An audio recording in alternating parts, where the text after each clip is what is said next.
Hello बच्चों, so let's see this question. So the question says if one AMA and two GMs P and Q be inserted between any two given numbers, then show that PQ plus QQ equals to 2APQ.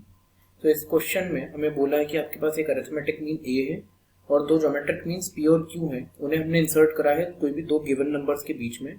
तो यहाँ पर proof करना रहेगा PQ plus QQ ये बराबर होता है 2APQ के। So the key concept to solve this question is, तो की कंसेप्ट जिसकी मदद से हम इस क्वेश्चन को सॉल्व करेंगे, यहाँ पर आपको पता होना चाहिए अरिथमेटिक मीन का फॉर्मूला और ज्योमेट्रिक मीन का फॉर्मूला। मान लीजिए आपके पास दो नंबर्स हैं x और y। यहाँ पर आपके पास मान लीजिए दो नंबर हैं x और y। यहाँ पर अरिथमेटिक मीन का फॉर्मूला क्या होगा, ये हो जाएगा आपका x plus y by 2। Similarly आपके पास दो नंबर्स x और y है यहाँ पर, तो ज्योमेट्रिक मीन का फॉर्मूला यहाँ पर किसके बराबर होगा, रूट ऑफ एक्स वाई के। इसी फॉर्मूले की मदद से हम क्वेश्चन को सॉल्व करेंगे। तो सबसे पहले तो हमें बोला गया है कि for any given two number, so let's say the two given numbers be, हम अज्यूम कर रहे हैं the two given numbers be x and y. तो एक्स और वाई हमारे पास दो नंबर्स हैं, ऐसा हमने मान लिया है। तो यहाँ पर अरिथमेटिक मीन किसके बराबर है, ए के बराबर है। तो ए का वैल्यू आ जाएगा एक्स प्लस वाई बाय 2 के। अब पी और क्यू हमने इंसर्ट करे हैं अरिथमेटिक, यहाँ पर एक्स और वाई दो नंबर्स के बीच में। तो यहाँ पर एक्स और वाई हमारे दो नंबर्स थे, उसके बीच में हमने पी और क्यू जो ज्योमेट्रिक मीन्स है उसे हमने इंसर्ट करा। तो यहाँ पर अगर आप ध्यान से देखें तो ये जो दो नंबर्स हैं x और q, तो p उनके बीच में यहाँ पर ज्योमेट्रिक मीन बन गया है और p और y के बीच में यहाँ पर q ज्योमेट्रिक मीन बन रहा है। अगर आपके पास देखिए ज्योमेट्रिक मीन का जो ज्योमेट्रिक मीन का कंसेप्ट है उसे और थोड़ा अच्छे से बता देता हूँ। आपके पास तीन नंबर है, मान लीजिए a, b और c। तो यहाँ पर b का जो वैल्यू होगा वो बराबर होगा रूट ऑफ ए सी के, या फिर आप लिख सकते हैं स्क्वायर कर दीजिए बोथ साइड्स, तो बी स्क्वायर इक्वल टू ए सी, ऐसा भी लिख सकते हैं। तो सिमिलरली यहाँ पर आप लिख पाएंगे p equals to root of x q. एक काम कीजिए स्क्वायर कर दीजिए आप बोथ साइड्स, तो ये हो जाएगा p square equals to x q. इसको हम नाम दे देते हैं इक्वेशन 1।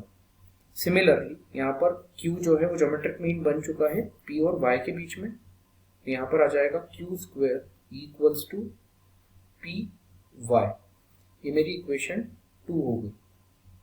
अब मैं यहाँ पर क्या करूँगा, देखिए काम कर सकते हैं आप क्वेश्चन को सॉल्व करने के लिए। यहाँ पर इक्वेशन 1 और 2 को आप, अच्छा इक्वेशन 1 और 2 अभी लिख लेते हैं हम अगली स्लाइड पे। सबसे पहले तो p हमारे पास क्या आया, P square equals to x Q आया है, और फिर आया है मेरे पास Q square equals to P Y. तो Q square equals to P Y आ चुका है।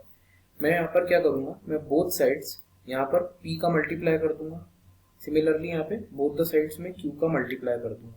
तो यहाँ पर आ जाएगा p q equals to x p q, और यहाँ पर आ जाएगा q q equals to y p Q.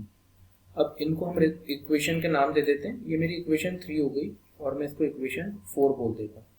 मैं यहाँ पर क्या करूँगा, यहाँ पर इक्वेशन 3 प्लस इक्वेशन 4 कर देता हूँ। तो यहाँ पर आ जाएगा p q plus q q, ये किसके बराबर आ जाएगा, ये आ जाएगा x p q plus y p q. एक काम कीजिए, यहाँ पर आप पी क्यू को कॉमन निकाल लीजिए, तो ब्रैकेट में आ जाएगा आपके पास एक्स प्लस वाई। अब आप यहाँ पर जाइए, देखिए x प्लस वाई किसके बराबर, x plus Y upon 2 2a के बराबर है। काम कीजिए 2 को आप a के साथ मल्टीप्लाई कर दीजिए, तो यहाँ पर x प्लस वाई का वैल्यू किसके बराबर आ जाएगा, 2a के बराबर आ जाएगा। तो यहाँ पर हमें पता है, देखिए p q plus q q किसके बराबर आया है, ये बराबर आया है p q into x plus y के।